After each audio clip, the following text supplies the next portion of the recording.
ఎన్నో ప్రాముఖ్యమైన దినాలు, ఎన్నో ప్రాముఖ్యమైన సందర్భాలు మన జీవితాలలో, మన బ్రతుకులలో పరిశుద్ధుడైన దేవుడు గొప్పగా మనకు అనుగ్రహిస్తూ మనం నడిపిస్తూ వస్తున్నటువంటి విధానాన్ని బట్టి దేవునికి మనం కృతజ్ఞతా వందనాలు చెల్లించవలసినటువంటి వారమై ఉన్నాం. ఈ రోజున ప్రియులారా మనం ధ్యానం చేసుకుంటున్నటువంటి దేవుని యొక్క మాటలు, పరిశుద్ధుడైన దేవుడు ఈ అందమైన సృష్టిలో ఏమి ఉండాలో అవన్నీ కూడా మనకు తెలియకుండానే వాటన్నిటిని దేవుడు ముందుగానే నిర్మించి ఉన్నాడు. ఈ అందమైన సృష్టిని మనిషి కంటే ముందుగానే దేవుడు నిర్మించి ఉన్నాడు. ఈ అందమైన సృష్టిని దేవుడు మనిషి కంటే ముందు నిర్మించిన తర్వాత తన ప్రణాళిక చొప్పున ఒక ఆలోచనలోనికి వచ్చాడు. ఈ సృష్టిలో ఇంత అందమైనటువంటి నిర్మాణాన్ని నేను కలిగి ఉన్నాను కనుక, అందమైన సృష్టిని నేను కలిగి ఉన్నాను కనుక, దేవుని ప్రణాళికలో ఉన్నటువంటి ఆ గొప్పతనము ఎలా ఉంటుందో, ఆ ఫ్యాన్లు తిరగవా కరెంట్ లేకపోతే, మరి తిరిగే వాటి కలిసి సర్దుకోండి.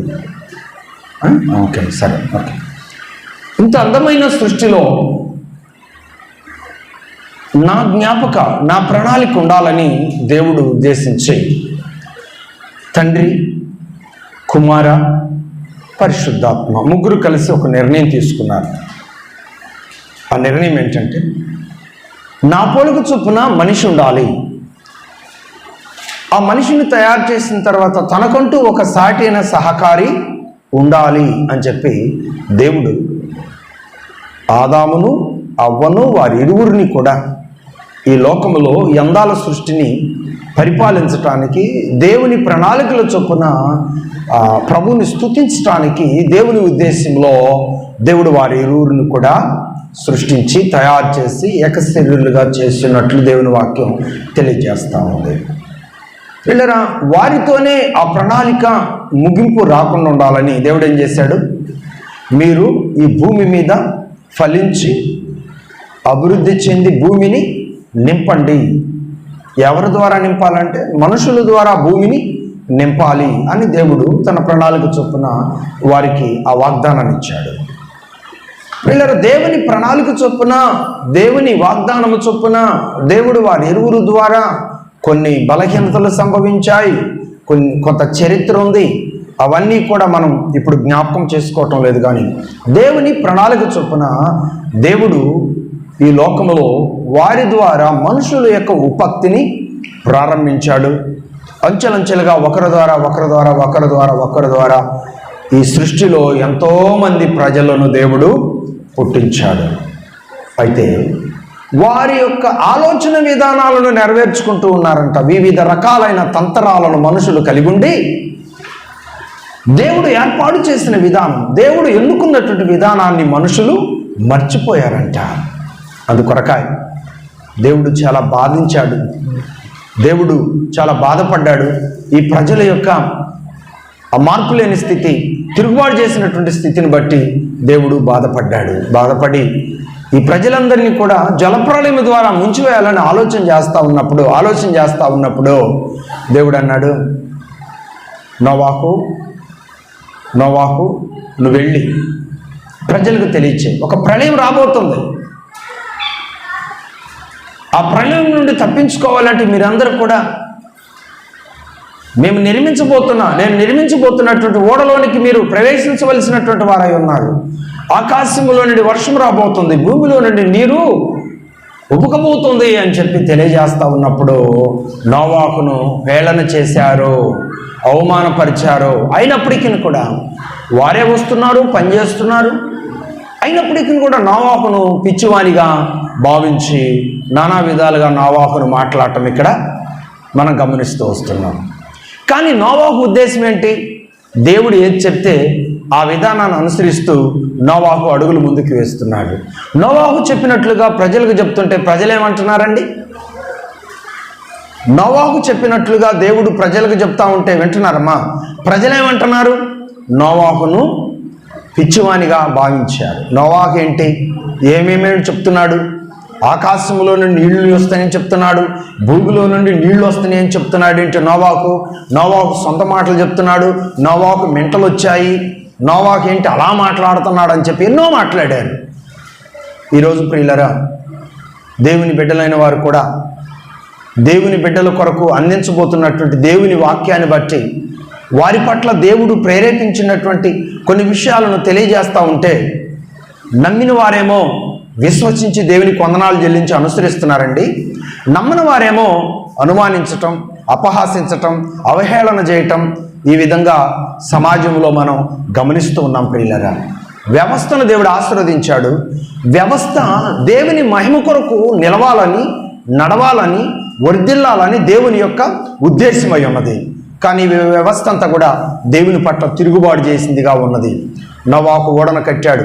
ఆ నియమ నిబంధనలన్నీ కూడా దేవుడు చెప్పాడు. దేవుడు చెప్పినట్లుగా నోవాహు చేయవలసిన పని అంతా ముగింపులను తీసుకొచ్చాడు. ఇక నోవాహును దేవాతి దేవుడు ఏం చెప్పాడంటే, జంతువులు ఉన్నాయి కదా, ఒక మగ జంతువును ఆడ జంతువును ఓడలోనికి ఎక్కించమన్నాడు. సాధ్యమైనంత వరకు అన్ని జంతువులను కూడా ఎక్కించాడు. అన్ని జంతువులను ఎక్కించానయ్యా, అట్లయితే నోవాహు మీ ఫ్యామిలీ అంతా కూడా ఓడలోనికి ఎక్కండి.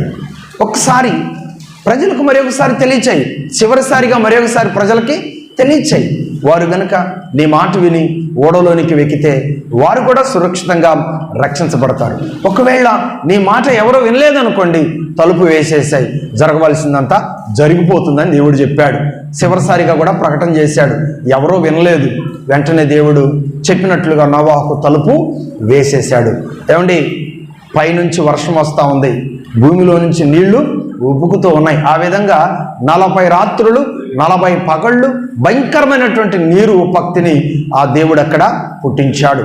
ఆ పరిస్థితుల్లో చూడండి, ఇక చనిపోతున్నాము అనే సంగతి వారికి అర్థమైపోయి నోవాహు దగ్గరికి వెళ్ళి తలుపు కొడతా ఉన్నారు. నోవాహు, తలుపుది, మమ్మల్ని క్షమించు, నువ్వు చెప్పే మాటలు మేము లెక్క చేయలేదు. ఇప్పుడు ప్రళయం వచ్చింది, అపాయం వచ్చింది, ఆపద వచ్చింది, కాబట్టి మీ సహాయం మాకు అవసరం, దయచేసి తలుపు తీయండి అని ఎంత మొత్తుకున్నా ప్రియుల తలుపు మాత్రము తీయబడలేదు.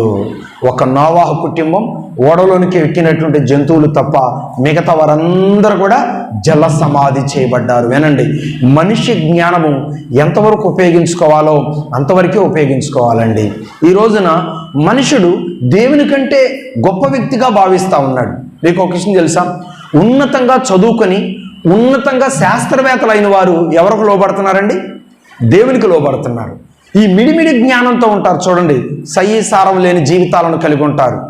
సరి అయిన చదువులు లేక, సరి అయినటువంటి ఆలోచన విధానాలు లేక, వారి జ్ఞానమే వారి గొప్ప అన్నట్లు భావించేవారు ఉంటారు. కొంతమంది ఎలా ఉంటారు? నేను పట్టినటువంటి కుందేలుకి 3 కాళ్ళు అన్నట్లుగా భావించేవారు ఉంటారండి. ఉన్నతంగా చదువుకొని ఉన్నతమైన జ్ఞానం పొందిన వారు ఈరోజు నేను ఈ స్థితిలో ఉన్నానంటే ఇది దేవుని దయే అని దేవునికి వందనాలు చెల్లించేవారు కూడా చాలామంది ఉన్నారు. ప్రియులారా, ఈరోజు ఉన్నతంగా చదువుకునే వారికైనా సబ్జెక్టులు అర్థమవుతున్నాయి, కానీ ఈరోజు మిడిమిడి జ్ఞానంతో ఉన్న వారికి మాత్రం దేవుని ప్రణాళికలు, దేవుని యొక్క ఉద్దేశాలు, దేవుని యొక్క నడిపింపు ఈరోజు ప్రజలకు అర్థం కావట్లేదు. ప్రియులారా, ఈరోజు అర్థం చేసుకోవాలి. దేవుని ప్రణాళికలో ఉన్నటువంటి గొప్పతనాన్ని ఈరోజు మనం అర్థం చేసుకోవాలి. ఆ రోజు ఆస్తిమంతులు లేరా? ఏమండి, ఆ రోజు ఆస్తిమంతులు లేరా? ఇళ్ళు నిర్మాణం కలిగిన వారు లేరా? ఉన్నతమైన బంగారాలు, ధనధాన్యాలు, సమృద్ధి కలిగినటువంటి వారు లేరా?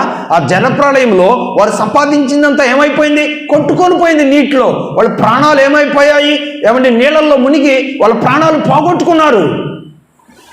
చివరికి నోవాహుకు ఓడ యొద్దకు వెళ్ళి తలుపు యొద్ద ఎంత ప్రయత్నం చేసినా తలుపు తీసే అవకాశాన్ని వారు కోల్పోయారు. ఈరోజు ఆ స్థితిలో నువ్వు ఉండకూడదని దేవుని ఉద్దేశం. దేవుని ప్రణాళికలను నువ్వు ఎరగాలని, దేవునికి నీవు లోబడాలని, దేవుని చిత్తాన్ని ఎరిగిన బిడ్డగా నువ్వు ఉండాలని దేవుడు కోరుతా ఉన్నాడు. ప్రియులారా, అందుకే నోవాహు కుటుంబం దేవుని మాట విన్నది. ఏమండి, అరారాతు పర్వతాల మీద ఆ యొక్క ఓడ నిలిచి ఉన్నటువంటి సందర్భాన్ని మనం గమనిస్తూ ఉన్నాం. ఆ సందర్భంలో బయట ప్రపంచం పరిస్థితి ఎలా ఉందో ఒక్కసారి గమనించాలని చెప్పి ఒక కాకిని ఓడలో నుంచి దేవుడు ఒక కాకిని ఓడలో నుంచి దేవాతి దేవుడు నోవాహు ద్వారా ఒక కాకిని బయటకు పంపించాడు. ఒక కాకిని బయటకు పంపిస్తే ఆ కాకి అంట అటు ఇటు తిరుగుతూ ఆ చచ్చిపోయిన శవాల మీద ఉన్నటువంటి మాంసాన్ని ఏరుకొని తింటూ పంపబడినటువంటి నోవాహు ఓడను మర్చిపోయింది. ఆ తర్వాత దేవుని ప్రేరేపణ చొప్పున మరలా నోవాహు ఓడలో నుండి కిటికీ ద్వారా ఒక పక్షిని పంపించాడు ఒక పక్షిని పంపించాడు. ఆ పక్షి పేరేంటండి? పావురాన్ని పంపించి ఉన్నాడు. పావురము చక్కగా వెళ్ళింది, ఆ ప్రాంతం అంతటా కూడా పరిశీలన చేసింది. ఎక్కడా కాలు పెట్టే అవకాశము లేక ఒక ఒలీవ చెట్టు మీద వాలి ఒలీవ కొమ్మను నోట పట్టుకొని మరలా తిరిగి తిన్నగా నోవాహు ఓడ యొద్దకు వచ్చింది. నోవాహు పావురాన్ని లోపలికి ఆహ్వానించాడు. ఈరోజు మనం దీనిని బట్టి మనం ఏం గుర్తిస్తున్నాం? కాకేమో ఈ వివిధ రకాలైనటువంటి రుచులకు అలవాటు పడి నోవాహును మర్చిపోయింది, ఓడను కూడా మర్చిపోయింది. పావురం మాత్రం ఎక్కడి నుంచి అయితే వచ్చిందో మరలా అదే ప్లేస్కి తిరిగి మరలా వెళ్ళింది. పావురాన్ని మనం ఈరోజు జ్ఞాపకం చేసుకున్నట్లయితే పావురం ఎలాంటిదండి? పావురము చాలా పవిత్రమైనటువంటి విధంగా పావురము మాట కొరకు నిలబడినది. పావురము పరిశుద్ధతను కాపాడుకున్నది. పావురము నాయకుని మాట పట్ల విధేయత చూపించింది. పావురము నాయకుని మాటను మాత్రమే గుర్తుపెట్టుకుంది, ఓడను మాత్రమే గుర్తుపెట్టుకుంది. లోకములోనికి వచ్చిన తర్వాత, బయటకు వచ్చిన తర్వాత ఎన్నో చెట్లు కనపడ్డాయి, ఎన్నో జంతువులు కనపడ్డాయి, ఎంతో ఆహారం కనపడింది. అయినప్పటికీ కూడా దేనిని పట్టించుకోలేదు. తను అప్పటి వరకు ఉన్న ఓడను, తనను పంపించిన నాయకుని గుర్తుపెట్టుకొని తిరిగి మరలా ఓడ యొద్దకు వెళ్ళింది. ఎందుకో తెలుసా? అది మాట మీద నిలబడింది, తన పవిత్రతను కాపాడుకోవటానికి ప్రయత్నము చేసింది. పావురము అనగా అర్థం ఏంటండి? పావురము అనగా అర్థం ఏంటండి? పవిత్రమైనది. పావురం అనగా అర్థము పవిత్రమైనది. మనం ఇప్పుడు ఒక్కసారి కొత్త నిబంధనలోనికి వచ్చినట్లయితే లోకాసు వార్త 3వ అధ్యాయం 21 నుండి 22 వచనాలను మనం జ్ఞాపకం చేసుకున్నట్లయితే ప్రియులారా, ప్రభు అయిన యేసుక్రీస్తు వారు ఈ లోకంలోనికి వచ్చిన తర్వాత లోకంలో ఉన్న ప్రజలందరూ కూడా వారిని మాదిరిగా తీసుకోవాలని యేసుక్రీస్తు ప్రభు ఏం చేశాడండి? యేసుక్రీస్తు ప్రభు ఏం చేశాడు?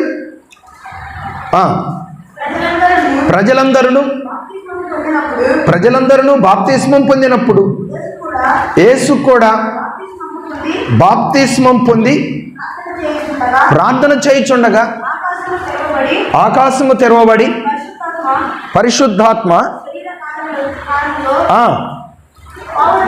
పామురము వలె. Very good Bablu, thank you. ప్రియులారా, దేవుని యొక్క వాక్యాన్ని మనం గమనించినట్లయితే పరిశుద్ధాత్మ బాప్తిస్మం పొందినటువంటి ప్రభువైన యేసుక్రీస్తు వారి మీదకు వాలింది.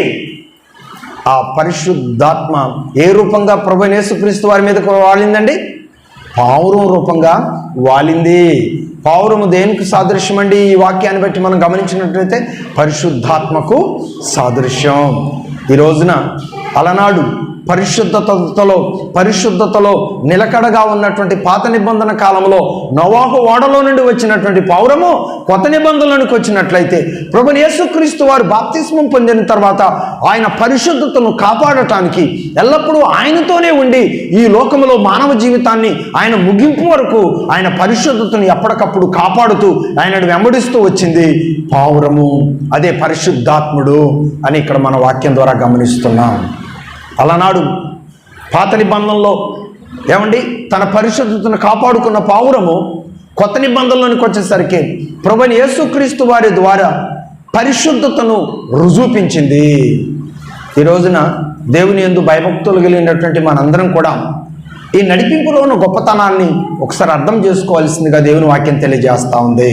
ఈరోజు మనం పావురంలో ఉన్నటువంటి కొన్ని విశేషమైన లక్షణాలను, కొన్ని అనుభవాలను మనం జ్ఞాపకం చేసుకున్నట్లయితే నేను కొన్ని విషయాల అవకాశాన్ని బట్టి నేను మీకు తెలియజేయడానికి ప్రయత్నం చేస్తాను.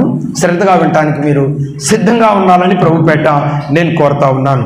ప్రియులారా, పావురము దాని యొక్క లక్షణాలు ఎలా ఉంటాయంటే, ఆ పావురంలో ఉన్నటువంటి మంచి క్వాలిటీ పరిశుద్ధతకు సాదృశ్యంగా ఉంది. తర్వాత రెండవ పాయింట్లో చెప్తున్నాను. రెండో విషయంలో మొదటి భాగం పావురములో మనం చూడవలసినటువంటి లక్షణాలలో మొదటి భాగాన్ని నేను మీకు జ్ఞాపకం చేస్తున్నాను. పావురము పరిశుద్ధాత్మకు సాదృశ్యంగా ఉంటుందనేటువంటిది నేను మీకు తెలియజేశాను.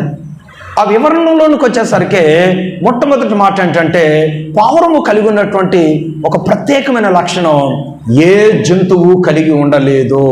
అదేంటో తెలుసా? పావురములో చేదు అనే పదార్థమే ఉండదు. పావురము చేదు లేని స్వచ్ఛమైనటువంటి శ్రేష్టమైనటువంటి ఒక పక్షి. ఈ రోజున ఈ లోకంలో ఉన్నటువంటి మనుషులు, ఈ లోకంలో ఉన్న మనుషుల పరిస్థితులు ఈ రోజున ఎలా ఉన్నాయండి? ఎలా ఉన్నాయి? చేదుతో పోల్చబడి ఉన్నాయి. చేదుతో పోల్చబడి ఉన్నాయి. కొన్ని సందర్భాలు అన్నీ బాగానే ఉంటాయి, కానీ మన ఆలోచన విధానాలు మనలను ఎలా మారుస్తాయి? చేదు రూపంలోనికి మారుస్తాయి. క్షేమస్థితిలో నుండి ఆశించిన స్థితిలోనికి వెళ్ళి సమృద్ధికరమైన స్థితిలో నుండి చేదు అనుభవంలోనికి వెళ్ళినటువంటి వారు బైబిల్ గ్రంథంలో ఎవరున్నారు?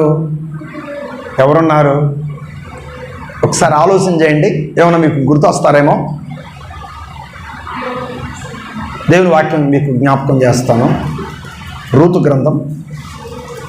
గ్రంథం మొదటి అధ్యాయం 20వ వచనాన్ని మనం గమనించినట్లయితే,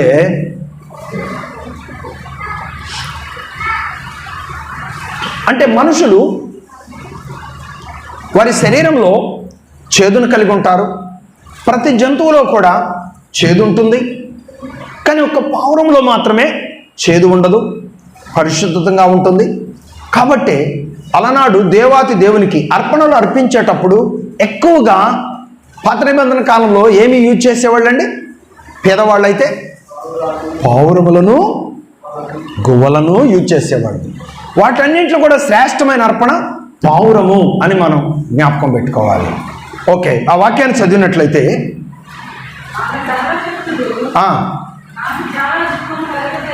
సర్వశక్తుడు అంటే ఆమెకు దుఃఖం కలిగి చేశాడంటే ఎవరండి? జాగ్రత్తగా వినండి, తర్వాత నేను ప్రశ్న అడుగుతా. సర్వశక్తుడు నాకు చాలా దుఃఖమును కలుగజేశాడు కనుక నన్ను నయోమి అనక మారానుడి. ఏమండి? నయోమి అంటే మధురం అనుకుందాం. నయోమి జీవితం ఒక దశకు వచ్చేసరికి ఎలా మారింది? మారాగా మారింది, చేదుగా మారింది. ఆమె జీవితం మారాగా చేదుగా మారటానికి గల కారణం ఎవరు? సర్వశక్తిమంతుడా? ఏమండి? సర్వశక్తిమంతుడా? నో, సర్వశక్తిమంతుడు కానే కాదు. తన ఆలోచనే తన జీవితాన్ని చేదు అనుభవంలోనికి నడిపించిందే తప్ప సర్వశక్తిమంతుడైన దేవుడు మాత్రం ఆమె జీవితాన్ని చేదు అనుభవంలోనికి నడిపించలేదు. ఆమె అనుభవాన్ని ఊహకందని రీతిలో అద్భుతమైన ప్రణాళికలలో ఆమెను దేవుడు సిద్ధపరిచాడు. కానీ కొన్ని సందర్భాలు, కొన్ని సంభవాలు ఆమె దృష్టికి ఎలా అనిపించాయి? చేదులా అనిపించాయి. నిజమేనండి. మనం ఏదైనా ఒక ఆశ కలిగి ఉంటాం, ఆశ నెరవేరలేదు అనుకోండి, ఎంత కష్టపడుతున్నా కానీ దేవుడు నాతో లేడని బాధపడేవారు లేరా? నేను అందరి గురించి చెప్పట్లేదండి, దేవుని బిడ్డల గురించే చెప్తున్నా. ఏదో దేవుడు నీకు ఇచ్చినటువంటి ఏదైనా ఒక పొలములో విత్తనాలు వేశాం, సరిగా పంట పండలేదు అనుకోండి, దేవుడు నాకు ఏం మేలు చేయలేదు అని చిన్న చిన్న సమస్యలకే బాధపడేవారు లేరా? ఇసుకు చెందేవారు లేరా? దేవుడు బిడ్డలను ఇస్తాడు. వారు ఏదైనా కొంచెం ప్రాబ్లంగా ఉన్నారనుకోండి, దేవుడు నాకు ఎందుకు ఇవ్వాలి బిడ్డను అని చెప్పి ఆ బిడ్డలను బట్టి అసహించుకునేవారు లేరా? చిన్న చిన్న విషయాలలో. అలా ఉండకూడదండి దేవుని బిడ్డలారా. ఫస్ట్ మనల్ని మనం పరిశీలన చేసుకోవాలి. మనం కరెక్ట్గా ఉంటున్నామా లేదా? మనం క్రమంగా దేవుని మార్గంలో నడుస్తున్నాం. అన్ని విషయాల్లో మనం క్రమంగా ఉంటున్నామా లేదా? అన్ని విషయాల్లో మనం క్రమంగా ఉండం, కానీ దేవుడు మాత్రం నాకు అన్యాయం చేశాడని మాత్రం సమాజంలో డప్పు కొట్టి చెప్తాం. అది ఎంత తప్పండి? మనం దేవుని విషయంలో ఆయన ఆజ్ఞ ప్రకారం నడుస్తూ ఉన్నప్పుడు ఖచ్చితంగా కీడులో నుండి దేవుడు ఏం సిద్ధపరుస్తాడు? మేలును సిద్ధపరుస్తాడు. చెప్పండి, కీడులో నుంచి దేవుడు ఏం సిద్ధపరుస్తాడు? మేలుడు ఖచ్చితంగా సిద్ధపరుస్తాడు. కొన్ని సందర్భాలలో కావాలని మనమే సమస్యలను కొని తెచ్చుకున్నప్పుడు వాటిని కూడా దేవుడి మీద పెడితే ఎలాగండి? నయోమి అక్కడ ఉన్నటువంటి ప్రజలకు ఏం సాక్ష్యం చెప్తుందంటే, సర్వశక్తిమంతుడైన దేవుడు నాకు దుఃఖాన్ని కలిగించాడు. దేవుడు దుఃఖాన్ని కలిగించాడా? బెత్లెహేం అంటే అర్థం ఏంటండి? రొట్టెల ఇల్లు. ఓకేనా? మోయాబు అంటే అర్థం ఏంటండి?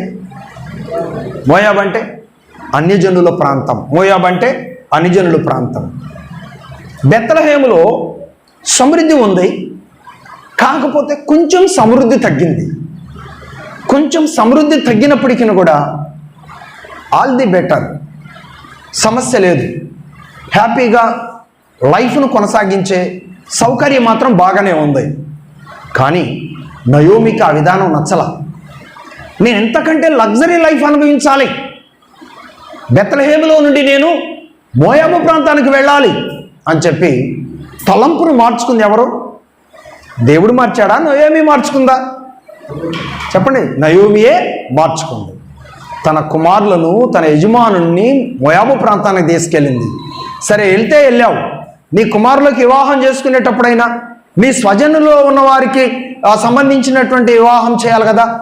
వాక్యానుసారంగా అబ్రహాం గారు తన స్వజనుల్లో ఉన్న వారి కొరకు ప్రయత్నం చేశాడా? ఎవరిని పడితే వాడి కొరకు ప్రయత్నం చేశాడా? స్వజనుల్లో ఉన్న వారి కొరకు ప్రయత్నం చేశాడు. అలాగే నీ పితరులు నడిచినట్టుగా నువ్వు కూడా నడవాలి కదా. మోయాబు ప్రాంతానికి వెళ్ళింది. బెత్లెహేము కంటే మోయాబు ప్రాంతం బాగా ఉన్నదనిపించింది. ఎస్, బాగానే ఉంది. చూడటానికి, తినటానికి, ఉండటానికి, ధరించడానికి, ఏమంటే వివిధ రకాలైన నగలు, వివిధ రకాలైన డబ్బు, వివిధ రకాలైన ఆహారం, వివిధ రకాలైనటువంటి ఆహ్లాదకరమైన పరిస్థితులన్నీ బాగానే ఉన్నాయి. కానీ దైవ సంబంధమైనటువంటి సమర్పణలో మాత్రం అక్కడ ఆ విధానము లేదు. దైవ సంబంధమైన నడిపింపు అక్కడ లేదు. ఎందుకంటే అది అన్యజనుల ప్రాంతం కదా. నయోమి ఆ ప్రాంతానికి, ఆ కల్చర్కి అలవాటు పడిపోయింది. అదే ఆనందంగా భావించింది. తన ఇద్దరు కుమారులు కూడా అక్కడే వివాహం చేసింది. కొన్నాళ్ళు జరిగిన తర్వాత వినండి, ఇద్దరు కుమారులు చనిపోయాడు, భర్త గారు చనిపోయాడు.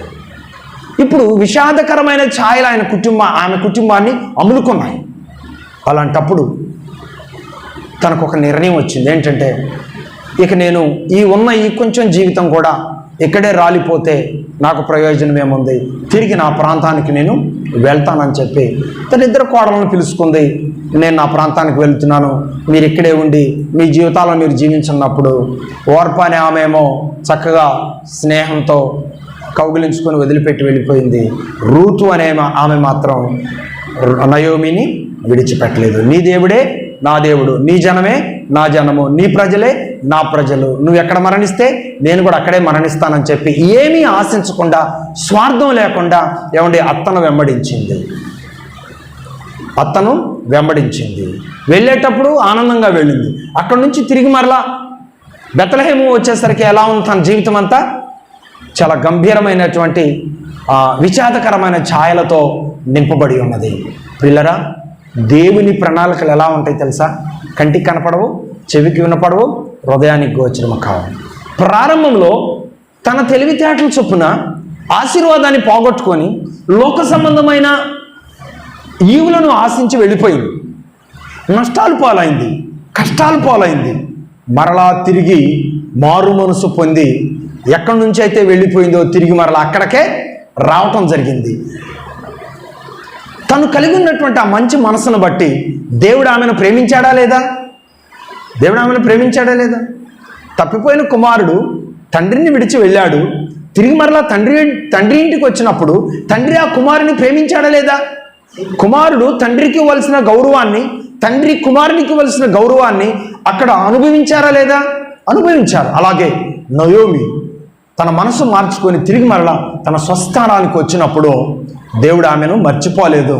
కుమారులను కోల్పోయినా, యజమాని కోల్పోయినా చరిత్రలో ఆమెకంటూ ఒక ఉన్నతమైన సాక్ష్యాన్ని ఇవ్వాలని పరిశుద్ధుడైన దేవుడు నయోమి పట్ల అద్భుతమైన కార్యం చేయటము ప్రారంభించాడు. తన బంధువైనటువంటి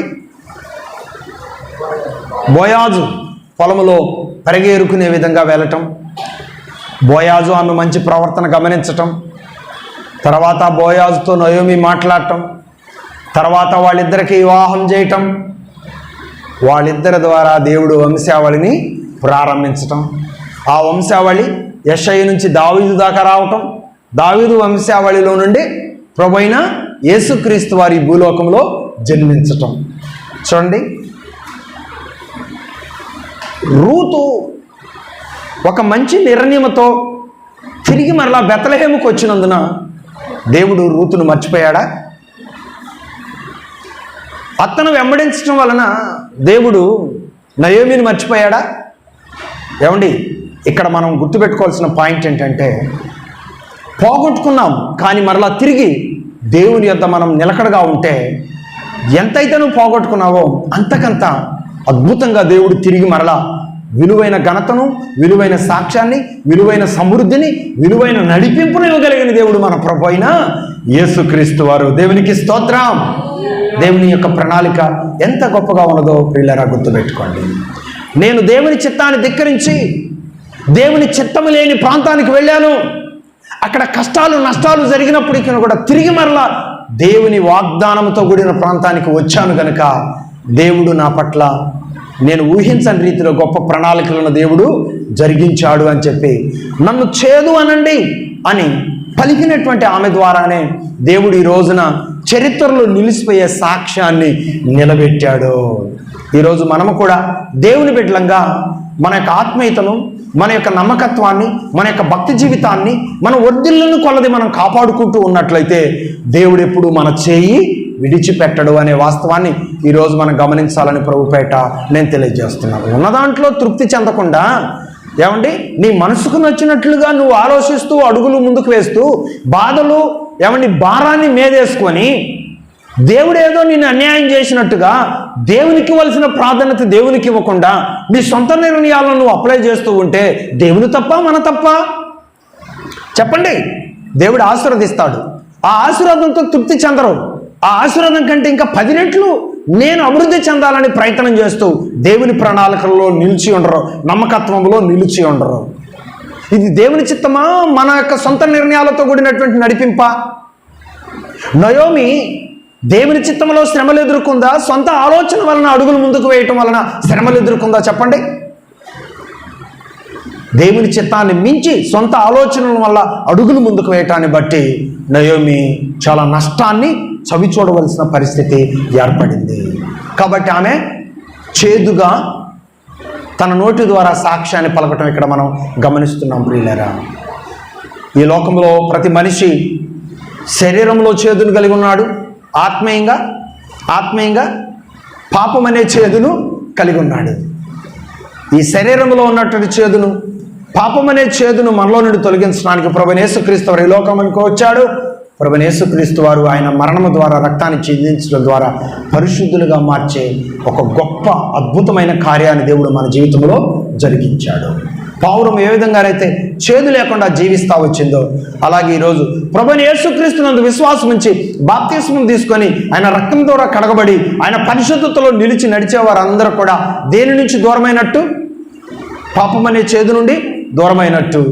శరీరంలో నిలిచి ఉండే చేదు నుండి దూరమయ్యే అవకాశాన్ని ఎవరి ద్వారా మనం కలిగి ఉంటున్నాం చెప్పండి? ప్రభువైన యేసుక్రీస్తు వారి ద్వారా మాత్రమే మనం కలిగి ఉంటున్నామో అని దేవుని వాక్యం స్పష్టంగా తెలియజేస్తా ఉంది ప్రియులారా. రెండవదిగా పావురంలో ఉన్నటువంటి మరొక లక్షణం ఏంటంటే నిష్కళంకమైన చూపు కలిగినది. పావురం చూడండి, కాకి అటు ఇటు చూసి శవాలను ఎత్తుక్కుంది. కానీ పావురము చూపు అలా ఉండదంటండి. చూపుల్లో చాలా రకాలు ఉంటాయి, తర్వాత దేవుని చిత్తమైతే మరొకసారి చెప్తాను. కానీ పావురం చూపు ఎలా ఉందంట? నిష్కళంకమైన చూపుగా ఉందంట. అంటే జాలి కలిగిన చూపు. పావురం చూపు ఎలాంటిదండి? జాలి కలిగిన చూపు. ఈరోజు మనుషుల చూపులు ఎలా ఉన్నాయండి? దేవుని వెంబడిస్తున్న బిడ్డలారా, మన చూపు చాలా యథార్థంగా ఉండాలి, దేవునికి మహిమార్థంగా ఉండాలి. కానీ బైబిల్ గ్రంథంలో ఒక చూపు చూపిస్తాను నేను మీకు. ఒకసారి రెఫరెన్స్ ఇస్తా చూడండి. మొదటి సమూయేలు గ్రంథము 18వ అధ్యాయము 9వ వాక్యాన్ని చదువుకుందాం త్వరగా. మొదటి సమూయేలు గ్రంథము 18వ అధ్యాయం 9వ వాక్యాన్ని మనం చదువుకుందాం. నాటు నుండి సౌలు దావీదు మీద విషపు చూపు. ఎన్ని చూపులు ఉంటాయండి? విషపు చూపు అంట. కొంతమంది అంటారు మనోళ్ళు, నరుదుష్టి అంట నల్లరాయిని కూడా పగలగొడుతుందంట అని.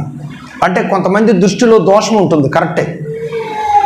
కొంతమంది ప్రభునందు ప్రియ దేవుని బిడ్డలారా పవిత్రంగా ఉంటుంది, వాళ్ళ ఆలోచన చాలా పవిత్రంగా ఉంటుంది, వాళ్ళ చూపు చాలా పవిత్రంగా ఉంటుంది. మనది కానిది ఏదైనా మనం చూసినప్పుడు చాలా జాగ్రత్తగా మన యొక్క చూపులను మనము జాగ్రత్త పరుచుకొని దేవుని చిత్తాన్ని నెరవేర్చే వారిగా ఉండాలని దేవుని వాక్యం తెలియజేస్తాం. ఏమంటే సౌలు గారు దావీదు మీద ఏం చూపు చూపించాడంట? విసపు చూపు చూపించాడంట. కానీ పౌరం చూపు ఎలా ఉంటుంది? దయగలిగినదిగా ఉంటుంది, దయగలిగినదిగా ఉంటుంది. నిష్కళంకమైన చూపు అంట పౌరం చూపు, దయగలిగిన చూపు అంట. ఈరోజు మనం కూడా ఎలా ఉండాలండి? మన చూపు, మన విధానాలు ఎలా ఉండాలి? దేవుని దయను పొందినటువంటి బిడ్డల యొక్క మాదిరిని ప్రదర్శించే విధంగా ఉండాలని దేవుని వాక్యం తెలియజేస్తాం. అలాగే మూడవదిగా ఎఫెసీయులకు రాసిన పత్రిక 5వ అధ్యాయం 1వ వాక్యాన్ని మనం జ్ఞాపకం చేసుకున్నట్లయితే దాని నడక విధానం ఎలా ఉంటుందంటండి?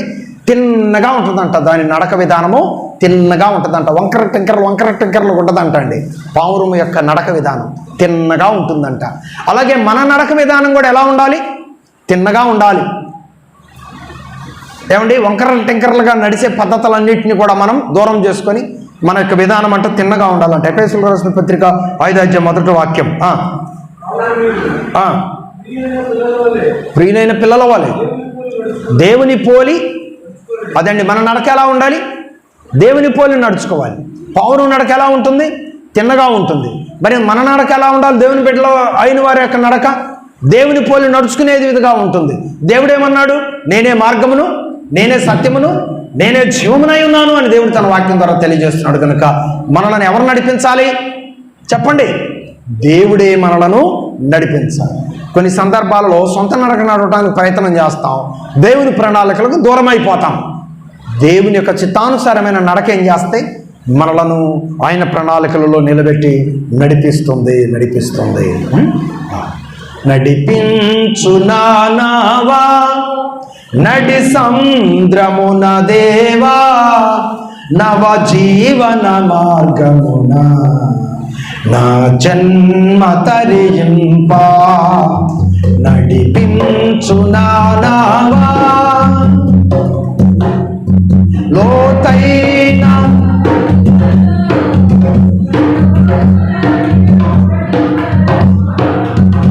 లోబడుటను నేర్పించి, లోపంగులు సవరించి,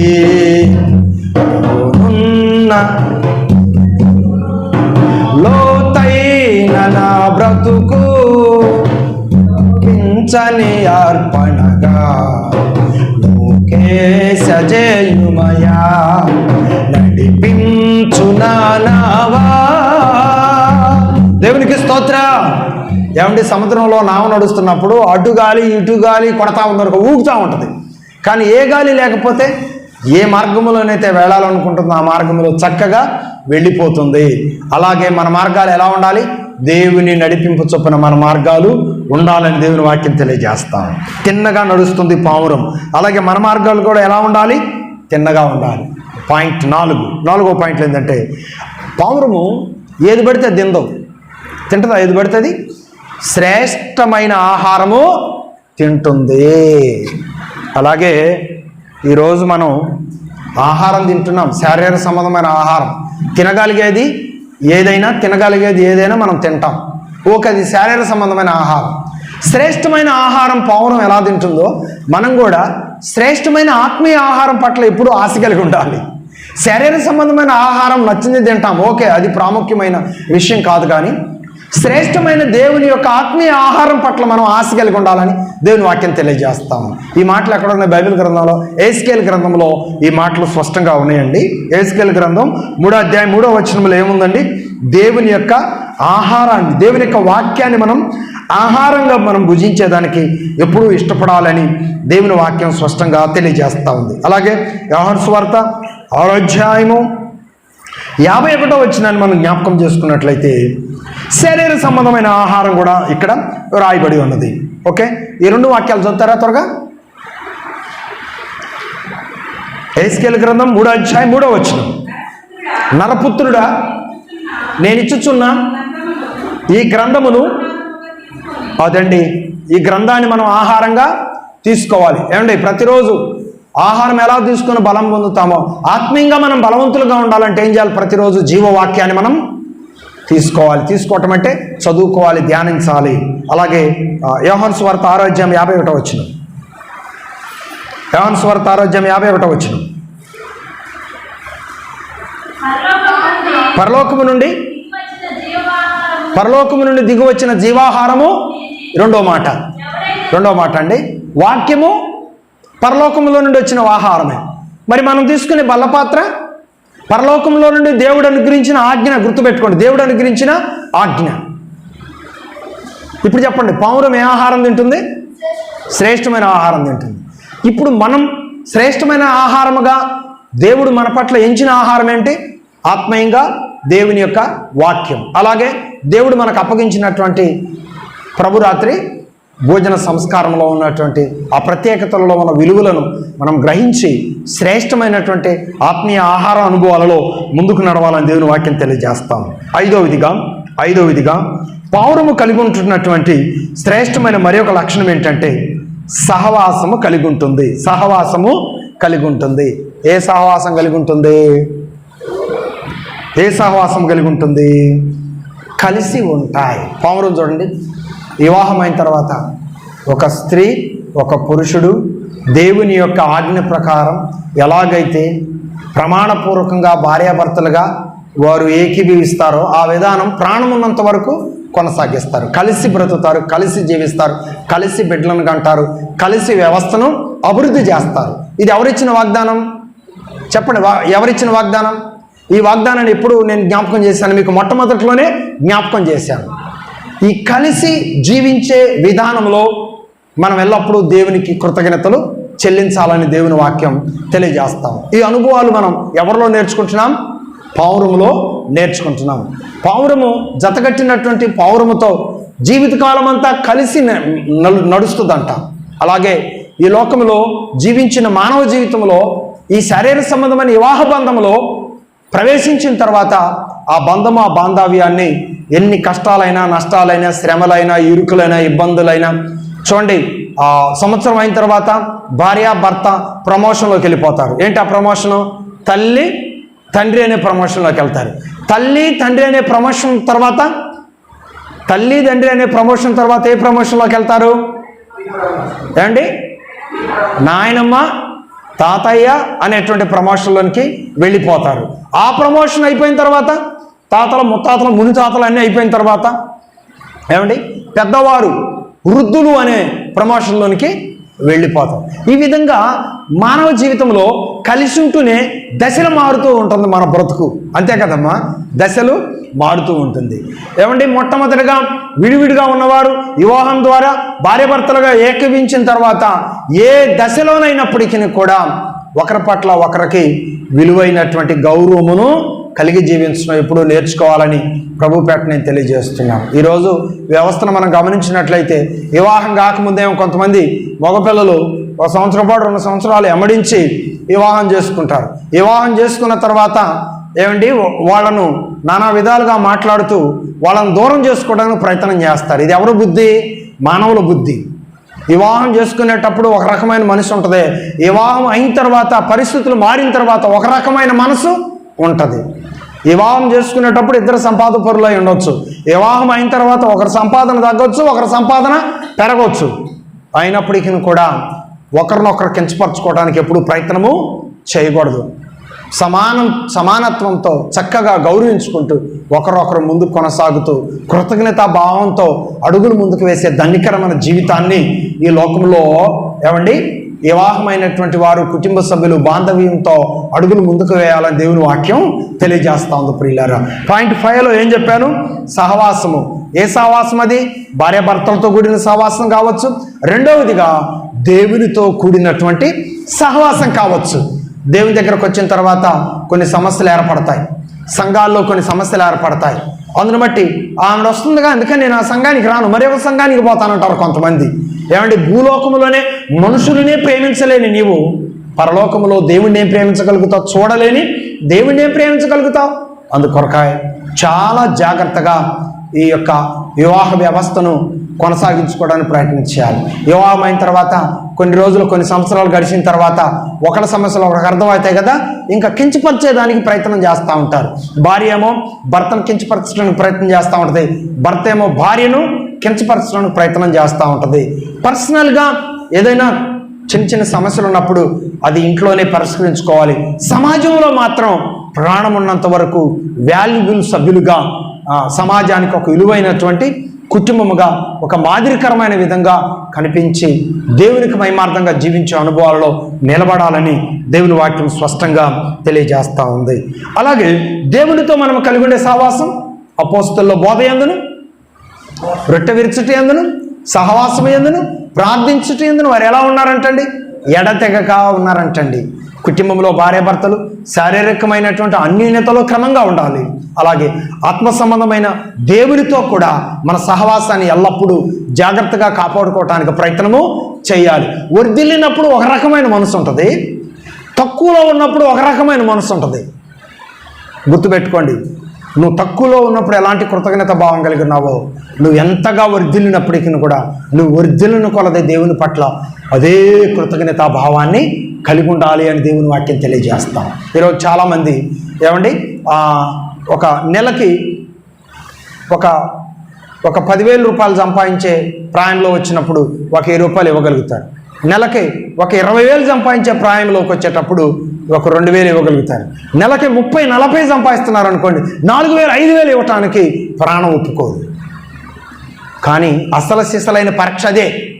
నువ్వు వర్ధిల్లను కొలది నేను ఆశీర్వదించిన దేవునికి కృతజ్ఞత కలిగి ఉండటమే మనం దేవునితో అన్యోన్యతమైనటువంటి సహవాసాన్ని కలిగి ఉంటామని దేవుని వాక్యం తెలియజేస్తాం.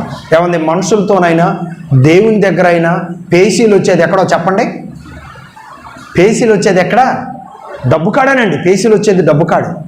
నన్నండి ఒక సహవాసం వాళ్ళు ఆహ్వానించి, నీకు నెలకు 10,000 ఇస్తాం, మాతో వస్తారా అన్నారు. నీతో సహవాసం అయితే చేస్తాను, కానీ నువ్వు ఇచ్చే డబ్బుతో మాత్రం సహవాసం చేయను. ఎందుకంటే డబ్బు ఏం చేస్తంటే మనిషికి ఉన్నటువంటి బాంధవ్యాన్ని కూడా చెడగొడుతుంది. నీ క్రమం వేరు, నా క్రమం వేరు, నీ పిలుపు వేరు, నా పిలుపు వేరు. కాబట్టి నువ్వు ఇచ్చే డబ్బు కోసం నా పిలుపుని నేను పోగొట్టుకుంటే నరకంలో ఎవరు పడతారు? నేనే పడతాను. కాబట్టి దేవుడు ఇచ్చిన దాన్ని బట్టి సంతోషిస్తాను అంతే తప్ప నువ్వు ఇచ్చే 15,000 20,000 డబ్బు కోసం నా క్రమాన్ని నేను మార్చుకోవటానికి నేను ప్రయత్నము చేయను. దయచేసి ఆ డబ్బు సహవాసము నాకొద్దు, ఆ డబ్బు సహవాసమే నాకొద్దు అని చెప్పి ఏం చేశాను? డబ్బు సహవాసానికి దూరంగా ఉన్నాను, ఆత్మీయ సహవాసానికి దగ్గరగా ఉన్నాను. దేవునికి స్తోత్రం. మనం నమ్మకంగా ఉంటే దేవుడు ఎప్పుడు మనలను చేయి విడిచిపెట్టే దేవుడు కాదు ప్రియులారా. దేవుని మాట మనం వినాలి, సేవకుని మాట వినాలి. ఇజ్రాయెల్ ప్రజలు ఏం చేశారండి? మేలు జరిగినప్పుడేమో సేవకుని లెక్క చేయలేదు, దేవుని లెక్క చేయలేదు. సేవకుని మాట లెక్క చేయలేదు, దేవుని మాట లెక్క చేయలేదు. కీడు జరిగినప్పుడు ఏం చేశారు డాక్టర్ గారు? కీడు జరిగినప్పుడు ఏం చేశారు? అయ్యా మోషే, అయ్యా యెహోవా అని చెప్పి ఎవరు గుర్తొచ్చారు కీడు జరిగినప్పుడు? ఈ సంభవం ఎక్కడ జరిగిందంటే, ఒక రోజున దేవాతి దేవుడు ఒక పట్టణం మీద జయాన్ని ఇచ్చాడు. ఫైట్ చేశారు, ఆ పట్టణం మీద జయాన్ని పొందుకున్నారు. గర్వించుతూ ఏం చేశారు తెలుసా? సొమ్మసిల్లి ఎవరికి వాళ్ళే దేవుని సన్నిధిలోనికి రాకుండా, ప్రార్థన చేయకుండా లెక్కలేని తనంగా జీవించడం ప్రారంభించారు. మోషే చెప్పే మాటలు కూడా లెక్క చేయలేదు. వెంటనే దేవుని కోపం వచ్చి ఏం చేశాడు తెలుసా? పాములు పంపించాడు. పాములు, ఆ పాములు వచ్చి అందులో అరణ్యంలో కరుస్తూ ఉన్నాయి. అప్పుడు ఎవరి దగ్గరకు వస్తున్నారు ప్రజలంతా? మోషే గారు, పాములు మమ్మల్ని కరుస్తున్నాయి అయ్యా, ఈ పాములు మమ్మల్ని కరవకుండా ఉండే విధంగా మా కొరకు మీరు ప్రార్థన చేయండి అని చెప్పొచ్చారు. అప్పుడు దేవుడికి మోషే ప్రార్థన చేస్తే దేవుడు ఏం చేశాడు? ఒక ఇత్తడి సర్పాన్ని తయారు చేసి నిలబెట్టమన్నాడు. ఆ సర్పము ఎవరైతే చూస్తారో వాళ్ళంతా కూడా బ్రతుకుతారని దేవుడు చెప్పాడు. ఈ రోజున ఆ సిలువ వైపు మనం చూసినట్లయితే, ఈరోజు ఆ ప్రభు సిలువలో చేసిన త్యాగము గుర్తు చేసుకొని దేవునికి మహిమార్థంగా జీవించినట్లయితే పాప శాపము నుండి మనం తప్పించబడి ఆత్మీయంగా బ్రతకడానికి దేవుడు అవకాశము కలిగించాడు. సేవకుని మాటలు ఆపదలో ఉన్నప్పుడు వింటాం కాదండి, సేవకుని మాటలు ప్రతి సమయంలో కూడా వినటానికి ప్రయత్నము చేయాలి. ఎందుకంటే అలనాడు నోవాహు మాట ఆపదలో ఉన్నప్పుడు విన్నారా, అపాయములో విన్నారా? నోవాహు మాట చెప్పండి. ఆపదలో ఉన్నప్పుడు ఆ మాటలు గుర్తొచ్చి తలుపు వేయబడిన తర్వాత తలుపు తీ అంటే నోవాహు తలుపు తీస్తాడా? అందుకే గుర్తుపెట్టుకోండి, దైవ సేవకు నోటి ద్వారా ఒక మాట వెల్లడైనప్పుడు అది నీ క్షేమం కొరకే. దేవునికి స్తోత్రం. అది నీ కుటుంబం యొక్క క్షేమం కొరకే అని చెప్పి ఏం చేయాలంటే ఆహ్వానించాలి. ఆహ్వానించడం ద్వారా సమృద్ధిని, ఆశీర్వాదాన్ని దేవాతి దేవుడు నీ కుటుంబానికి అనుగ్రహిస్తాడని దేవుని వాక్యం స్పష్టంగా తెలియజేస్తా ఉంది ప్రియులారా. అలాగే సహవాసములో ఐక్యత కలిగి ఉండే విధానంలో ఏమండి, దేవుని విషయంలో సహవాసం కలిగి ఉండాలి. ఇంకొక పాయింట్ చెప్తున్నా, ఆ పాయింట్ ఏంటంటే కుటుంబాల విషయంలో కూడా సహవాసం కలిగి ఉండాలి. ఓకేనా? కుటుంబాల విషయంలో కూడా ఐక్యత కలిగి ఉండాలి. ఎక్కడుంది ఈ మాట? కీర్తనలు 133వ కీర్తన మొదటి వాక్యంలో ఈ మాట తెలియజేస్తా ఉంది. చాలా ప్రాముఖ్యమైన మాట చెప్తున్నా, వినండి జాగ్రత్తగా. సహోదరులు ఐక్యత కలిగి నివసించటం ఎంత మేలు, ఎంత మనోహరము. ఈ రోజున వ్యవస్థలో మీరు గమనిస్తున్నారా? అన్నదమ్ముల మధ్య పచ్చిగడ్డేస్తే బగ్గుమని మండిపోయేటట్టుగా ఉంది. తోటి కోళ్ళల మధ్య సమాధానాలు లేవు. భయంకరమైనటువంటి విషపూరితమైనటువంటి వాదనలతో కుటుంబాలు నాశనం అయిపోయినటువంటి పరిస్థితులు ఈరోజు మనం గమనిస్తూ ఉన్నాం. దేవుని బిడ్డలైన వారు ఐక్యత కలిగి ఉండటానికి ప్రయత్నం చేస్తే బయట వారు ఏం చేస్తారు తెలుసా? నీకు తెలియకుండానే నీ మీద ఏదో చాడీలు చెప్పటం, నీకు తెలియకుండా నీ మీద ఇంకొకరికి చాడీలు చెప్పి ఒకరి పట్ల ఒకరికి అసూయ, ద్వేషము కలిగించే విధంగా ఈరోజు ప్రయత్నాలు చేస్తూ ఉన్నారు. ఎవరో తెలుసా? బయట వారే ఆ విష ప్రయోగాలను ఈరోజు కుటుంబాల మీద చేయటానికి ప్రయత్నం చేస్తూ ఉన్నారు. కాబట్టి ఈరోజు జాగ్రత్తగా ఉండాలి. మన సొమ్ము మనం తింటున్నా, మన కష్టం మనం పడుతున్నా, ఈరోజు ఉట్టి మాటలు, బయట నుంచి మాట్లాడే వారి యొక్క ఉట్టి మాటలు, వాళ్ళ ప్రభావాలు మన మీద పడకుండా, కుటుంబాల మీద పడకుండా, సహవాసం మీద పడకుండా, ఐక్యత మీద పడకుండా కాపాడుకోవాల్సిన బాధ్యత ఎవరిదండి? అందరిది. ఏదైనా ఒక సమస్య వచ్చినప్పుడు దాన్ని చర్చించుకొని ఇది నిజమా కాదా, ఇది ఎటువైపు నుంచి వచ్చింది, కూర్చొని చర్చించుకొని ఆ సమస్యను తొలగించుకొని ఐక్యతతో, సమాధానంతో అడుగులు ముందుకు వేయటాన్ని మనం ముందుకు నడిపించుకోవటానికి ఎప్పుడు సిద్ధంగా ఉండాలని బైబిల్ చెప్తుందా? మనం చెప్తున్నామా? బైబిల్ చెప్తుంది. కాబట్టి ప్రియులరా, ఐక్యత అనేటువంటిది చాలా ప్రాముఖ్యంగా ఉన్నది. ఈ అనుభవాలలో మనం నమ్మకంగా నిలుచుండాలని ప్రభు పేరట నేను తెలియజేస్తా ఉన్నాను. ప్రియులరా, మరి అనుభవాలలో మనం ఉన్నామా? క్రమశిక్షణ కలిగినటువంటి పద్ధతుల్లో మనం నడుస్తున్నామా? దయచేసి ఒకసారి గమనించవలసిందిగా దేవుని వాక్యం ద్వారా నేను తెలియజేస్తా ఉన్నాను. ప్రియులరా, ఈ అనుభవాలలో ఒకవేళ మనం నిలిచి ఉన్నట్లయితే మనల్ని మనం దేవునికి సమర్పించుకొని అడుగులు ముందుకు వేయాల్సిన అవసరం ఉంటుంది. ఇంకా చాలా ఉన్నాయి కానీ విషయాలు, ఇక ముందుకు పోతా ఉంటే సమయం ఎక్కువ అవుతూ ఉంటుంది. కనుక నేను ఇంతటితో ముగించడానికి ప్రయత్నం చేస్తున్నా. దేవుని చిత్తం అయితే మరొక పర్యాయము మిగతా మాటలో నేను మీకు అందించడానికి ప్రయత్నం చేస్తాను. ఈ 5 విషయాలలో మనం ఎలా ఉన్నాం? ఈ 5 విషయాలు ఎవరిని బట్టి మనం జ్ఞాపకం చేసుకున్నాం? పావురమును బట్టి మనము జ్ఞాపకం చేసుకున్నాం. పావురము ఎన్ని లక్షణాలు కలిగి ఉంటుంది? మొదటి మాట, చేదు లేని స్వభావాన్ని కలిగి ఉంటుంది. రెండో మాట, నిష్కలంకమైన చూపును, దయగలిగినటువంటి చూపును కలిగి ఉంటుంది. మూడో మాట, తిన్నగా నడుస్తుంది. వంకర టెంకరతో కూడినటువంటి నడిపింపు పావురమునకు ఉండదు. నాలుగో మాట, శ్రేష్టమైన ఆహారము తింటుంది. అలాగే ఆత్మీయంగా ఈరోజు మనం అనుభవించే ఆహారం, శారీరకంగా ఆహారం గురించి నేను చెప్పనవసరం లేదు, కానీ ఆత్మీయంగా దేవుని వాక్యం ద్వారా పోషించబడాలి. దేవుడిచ్చినటువంటి ఆజ్ఞను అనుసరించే విషయంలో మనం నమ్మకస్తులుగా ఉండాలి. ఆత్మీయంగా మనల్ని పోషించేది దేవుని వాక్యం. ఆత్మీయంగా మనం అనుసరించవలసింది ఆయన చెప్పినటువంటి మాట. ఆయన ఏం చెప్పాడు? నా శరీరమును తిని నా రక్తమును త్రాగువాడే నిత్య జీవము కలిగిన వాడు అని ఇచ్చినటువంటి వాగ్దానంలో మనం ఎల్లప్పుడూ నమ్మకస్తులుగా ఉండాలని దేవుడు మాట్లాడుతూ వచ్చాడు. ఐదవ మాట, సహవాసము కలిసి ఉంటుంది. దేంట్లో కలిసి ఉంటుంది?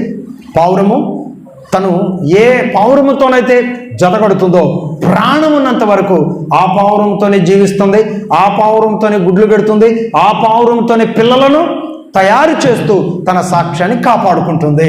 అలాగే ఈ కలిసి ఉండే విధానం శారీరకంగా కుటుంబ పద్ధతి. వివాహం అవ్వకముందు విడివిడిగా ఉంటారు. వివాహం అయిన తర్వాత భార్యాభర్తలు వాళ్ళ ప్రాణం ఉన్నంత వరకు కలిసి జీవిస్తూ ఉండాలి.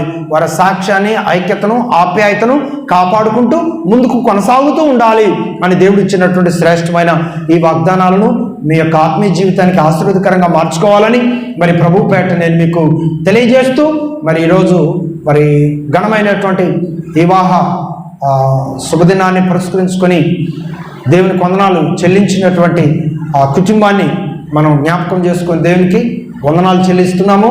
మరి వారి యొక్క అన్యోన్యత కూడా ఎల్లవేళలా దేవునికి మహిమార్థంగా ఉండాలని కోరుకుందాం. అలాగే కుటుంబాలుగా ఉన్నటువంటి మీ యొక్క కుటుంబాల యొక్క అన్యోన్యత కూడా గొప్పగా ఉండాలి, ఐక్యతగా ఉండాలి, ఆప్యాయతగా కలిసి జీవించే విధానాలలో ఎప్పటికీ ఎంతటికీ వెనుకంజలో ఉండకుండా ముందు కొనసాగే అనుభవాలను స్థిరపడి నిలవాలని ప్రభు పేట నేను కోరుతా ఉన్నాను. కనుక ప్రియమైన దేవుని బిడ్డలారా, ఈ అనుభవాలలో మనం ఏ అనుభవాన్ని అనుసరిస్తున్నాం, ఏ అనుభవాలలో కొంచెం బలహీనంగా ఉన్నాం పరిశీలన చేసుకొని బలహీనంగా ఉన్న అనుభవాలను కొంచెం బలపరుచుకొని సమానత్వంతో ఆత్మీయతలోనూ శారీరకంగా మాదిరికరమైన పద్ధతుల్లో ముందు కొనసాగటానికి దేవుని సంకల్పంలో నిలిచి ఉండటానికి ఆయన కృప ఎల్లప్పుడూ మనతో ఉండి నడిపించునుగాక. ఆమేన్, ఆమేన్. ప్రార్థన చేసుకుందాం. ప్రేమ కలిగిన తండ్రి, పరిశుద్ధమైన దేవానికి వందనాలు చెల్లిస్తున్నాను. ఈరోజు ప్రభా ప్రత్యేకంగా పావురంలో ఉన్నటువంటి ప్రత్యేకమైన విశిష్టతలను మేము ధ్యానం చేసుకోవటానికి అవకాశం ఇస్తూ వచ్చిన దేవా వందనాలు చెల్లిస్తున్నాను. పావురం తండ్రి మరి చేదు లేని విధంగా ఉంటుంది, నిష్కల్మషమైనదిగా ఉంటుంది, ప్రభు తిన్నగా ఉంటుంది, శ్రేష్టంగా ఆహారం బుధిస్తుంది, సవాసంలో నిలకడగా ఉంటుందని మీరు ఇచ్చినటువంటి వాగ్దానాలు విన్న నీ ప్రియబిడ్డల జీవితంలో స్థిరపరచుకొని అన్ని విషయాల్లో క్రమము కలిగి జీవించే భాగ్యం దాయిచ్చు. ఏ విషయంలో కూడా కొదువు లేని వారిగా, ఆటంక పరులుగా, గలిబిలి పరులుగా ఉండకుండా అన్ని విషయాలలో కూడా నీ కృపకు పాత్రలు ఉన్నట్లు సహాయం చేసి నీ నామానికి మహిమ తెచ్చుకున్నాను. ఈనాటి ఆదివారం ఆరాధన క్రమంలో నీ వర్తమాన భాగమును మాతో నడిపించడానికి వందనాలు చెల్లించుకుంటూ జరగవలసిన క్రమాన్ని చిత్తానుసారంగా జరిగించి మహిమ ప్రభువును ప్రేరక్షకుడైన యేసుక్రీస్తు వారి పరిశుద్ధ నామంలో ప్రార్థన చేసి మిక్కిలి వినయంతో అడుగు వేడుకుంటున్నాను ప్రభు తండ్రి. ఆమేన్, ఆమేన్, ఆమేన్.